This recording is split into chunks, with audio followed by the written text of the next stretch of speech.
So, you probably think your AI assistant is some kind of genius. You ask it a question, and boom, it gives you this super confident answer. But what if I told you its biggest strength isn't knowing the answer, it's knowing when it doesn't? Today, we're going to look at the AI that's learning how to doubt itself, and why that, funnily enough, makes it so much smarter.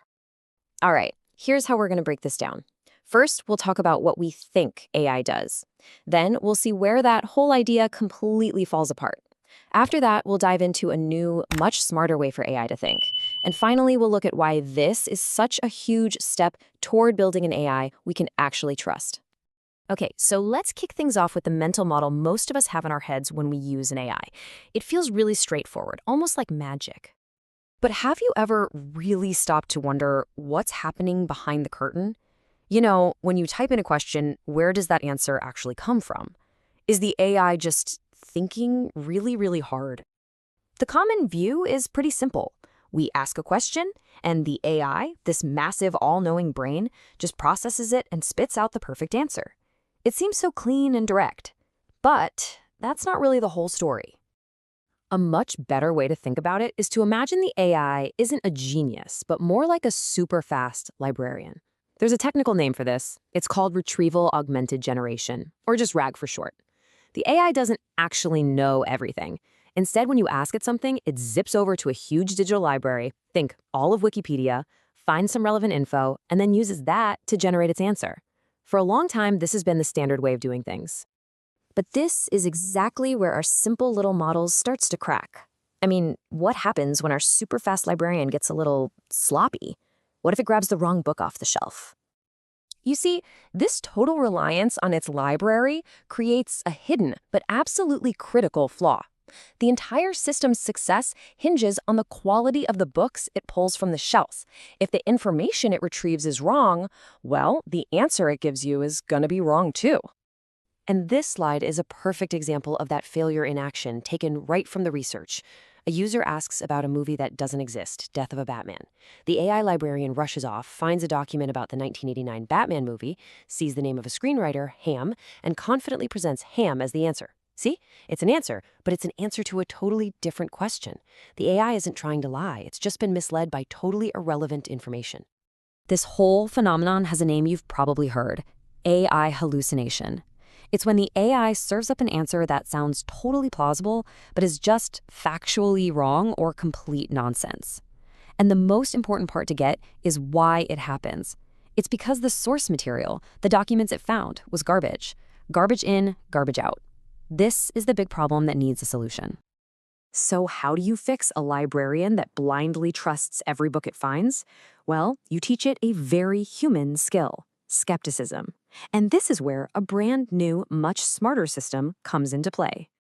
Just imagine for a second, what if after grabbing a book, the AI librarian actually paused for a moment and asked itself, wait a second, is this really the right book?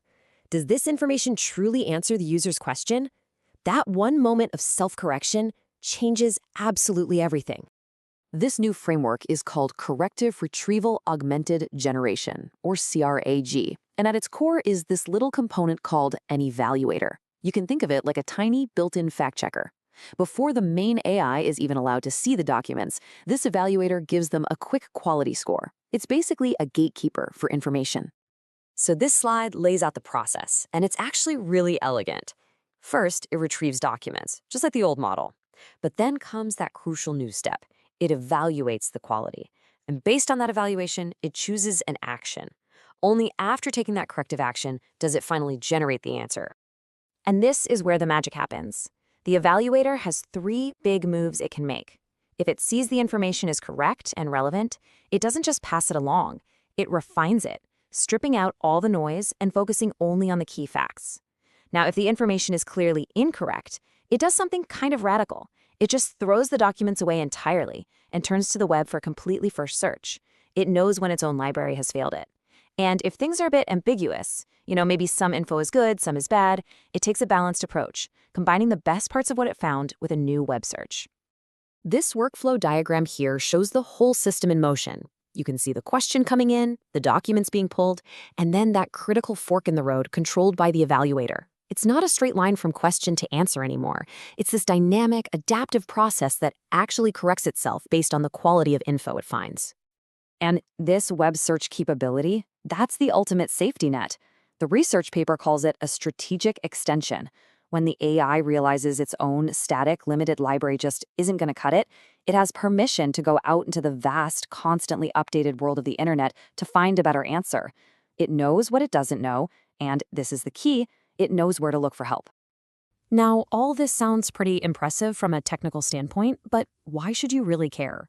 Well, because this shift from a confident AI to a skeptical one has massive real-world implications. Look, this isn't just about getting the right answer for a trivia question. Think about doctors using AI to research patients' symptoms, or lawyers using it for case law. In these super high-stakes fields, an AI that is confidently wrong isn't just unhelpful, it's dangerous. An AI that can evaluate its sources, admit when it's uncertain, and go look for better information, now that is a tool we can actually start to trust. And the data proves it works. On a really tough question answering test, the standard RAG system scored about 53% accuracy. But the new CRAG system, with that built-in skepticism, jumped to almost 60%. That's a really significant leap in performance, and it all comes from adding that one crucial evaluation step. But this graph shows what I think is the coolest part. This is what happens when the AI's library is just full of bad information. The bottom axis shows the quality of the documents it finds. As you can see, the standard systems, their performance just tanks when the quality drops. But look at that top line. That's CRAG.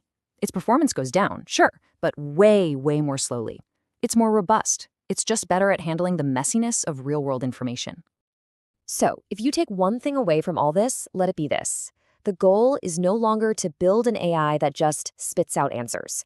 The goal is to build and actually thinks about its answers. We are moving away from an era of AI that is confidently wrong and toward an era of AI that is thoughtfully correct. And that is a fundamental shift in how we design these systems. And that leaves us with a really fascinating question for the future, doesn't it? We've just seen how teaching an AI a simple dose of skepticism makes it way smarter and more trustworthy. So, if we can teach AI to doubt itself, what's the next human skill we can or even should teach it? Curiosity? Creativity? Maybe even empathy? That's something to think about.